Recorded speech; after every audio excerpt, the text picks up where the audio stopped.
ordonné prêtre le 22 août 1998 à la cathédrale Saint-Charles-Lwanga de Dapong par Monseigneur Jacques Anyulunda.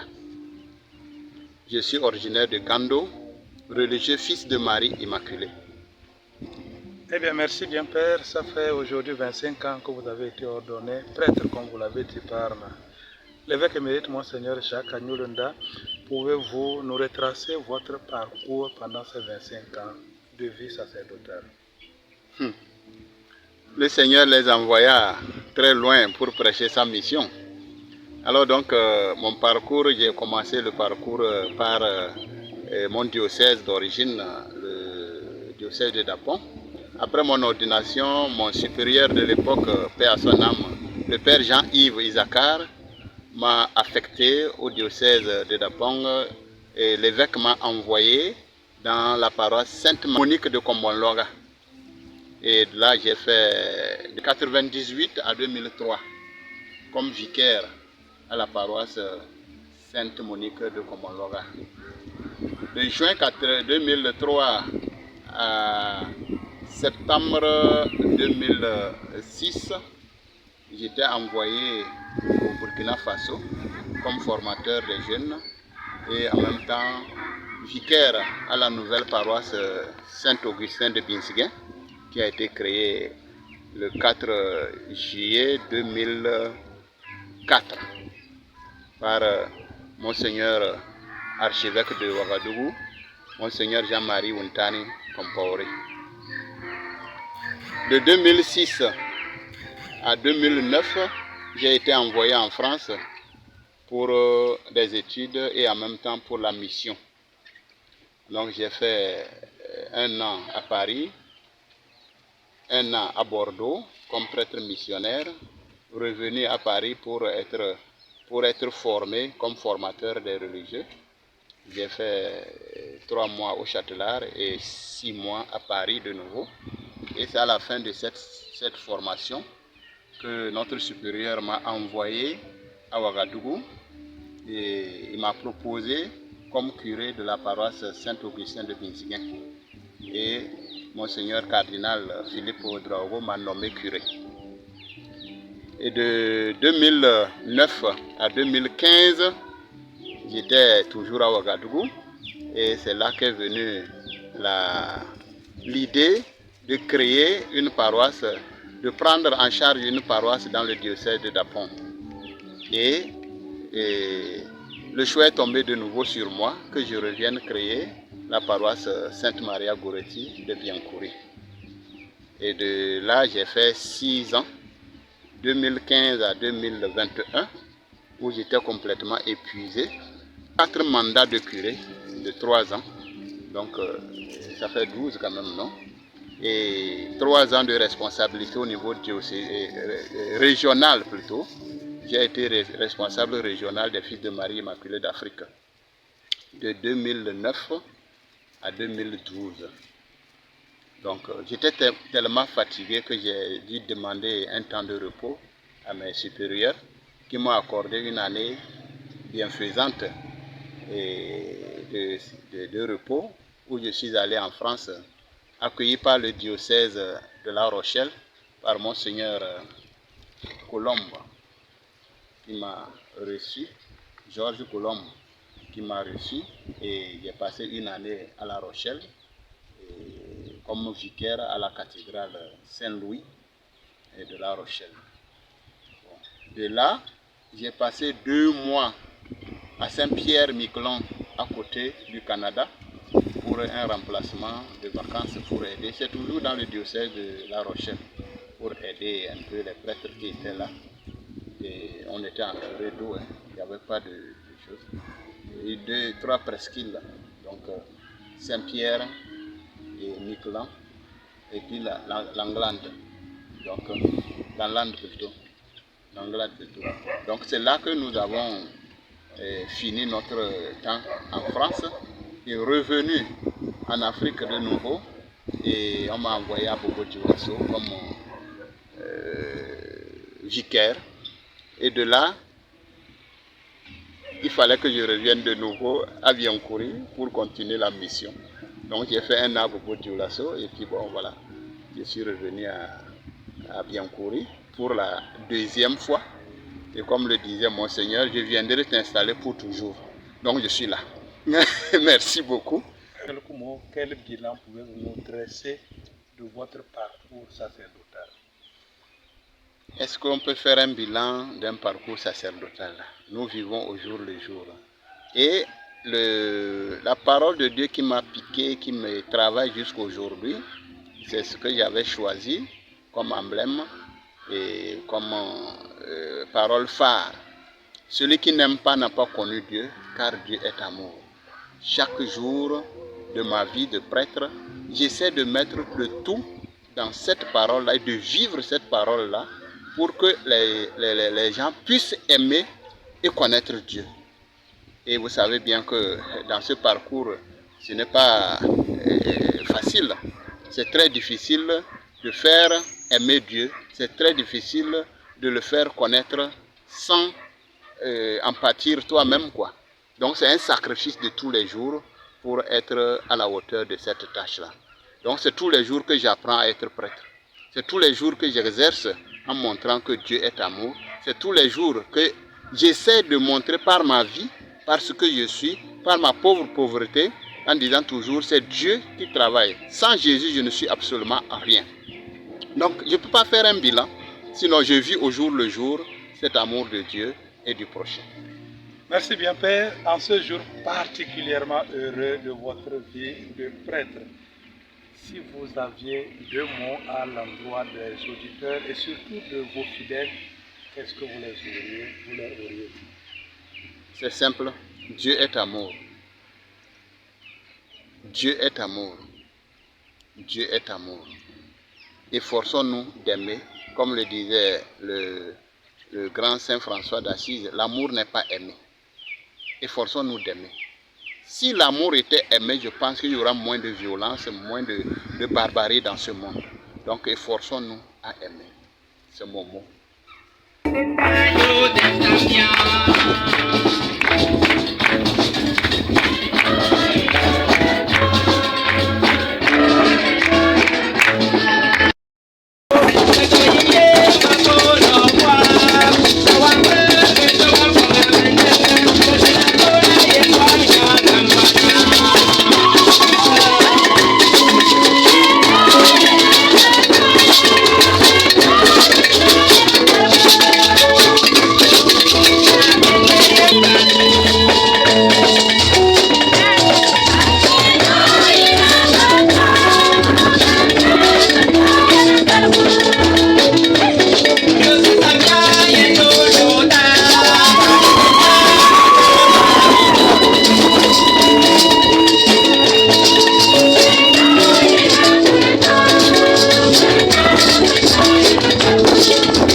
Frères et sœurs, préparons-nous à célébrer les mystères de l'Eucharistie en reconnaissant que nous avons péché.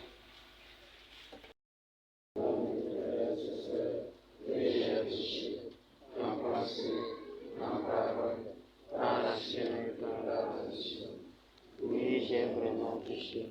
C'est pourquoi je supplie.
viendra à nouveau, revêtu de sa gloire, afin que nous possédions dans la pleine lumière le bien que tu nous as promis et que nous attendons en veillant dans la foi. C'est pourquoi avec les anges et les archanges, avec les puissances d'en haut et tous les esprits bienheureux, nous chantons l'hymne de ta gloire et sans fin nous proclamons.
pas de parole à dire. Et comme Monseigneur Jacques lui-même s'est levé pour dire, si j'ai quelque chose à dire, de prendre la parole, j'ai pris ça comme un ordre. Alors j'ai dit, mon général. Et la première parole que j'ai, c'est à son sujet, au sujet de Monseigneur Jacques. J'ai appris à Nkrumah qu'il était un prophète. Un prophète puissant dans sa parole, parce que tout ce qu'il dit se réalise. Et ils nous en ont donné la preuve que je vous rapporte. L'abbé Joseph, dont nous célébrions les obsèques de la maman, dans la biographie de sa maman, aux raisons funèbres, il va apporter Dieu dans votre famille. En ce moment-là, ni son papa, ni sa maman, ni aucun de la famille était chrétien.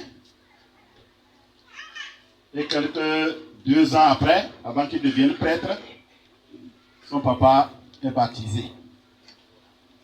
C'est la maman qui résistait, qui voulait à tout prix rester dans la religion traditionnelle.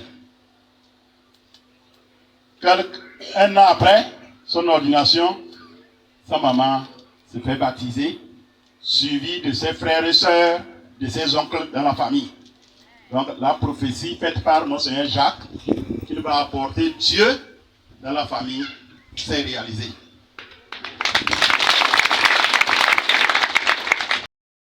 Le diocèse lui a confié la mission de père prieur, c'est-à-dire qu'il va passer son temps de repos à prier pour le diocèse.